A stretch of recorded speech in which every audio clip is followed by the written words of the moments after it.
নিজেদের যথাসর্বস্ব দিয়ে প্রিয়তোষ মৃন্ময়ী চিকিৎসা করিয়েছিলেন ছেলে। সুবীর তখন মেডিকেল রিপ্রেজেন্টেটিভ। জয়ার সঙ্গে সদ্য পরিচয় হয়েছে তার। জয়ার ভাইকে সারিয়ে তোলার জন্য সেও অসম্ভব দৌড়াদৌড়ি পরিশ্রম করেছিল সে সময়। শেষ পর্যন্ত প্রাণে বাঁচলেও নির্মাঙ্গ প্রায় অসাড় হয়ে গেল বাবলুর। কোনোদিন আর পুরোপুরি সুস্থ হয়ে উঠতে পারল না। একটানা পোর্টেবল টিভি, বই, ম্যাগাজিন আর বড়সড় একটা অ্যাকোয়ারিয়াম নিয়ে নিজস্ব জগতে নির্বাসিত হয়ে থাকে সে।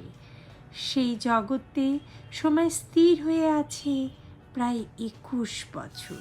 নিস্তরঙ্গ সেই জীবনে বিন্দুমাত্র আলোড়ন উঠলে বাবলু হিতাহিত জ্ঞানশূন্য হয়ে পড়ে। মেজাজ দিনকে দিন আরও তিরিক্ষি হয়ে উঠছে।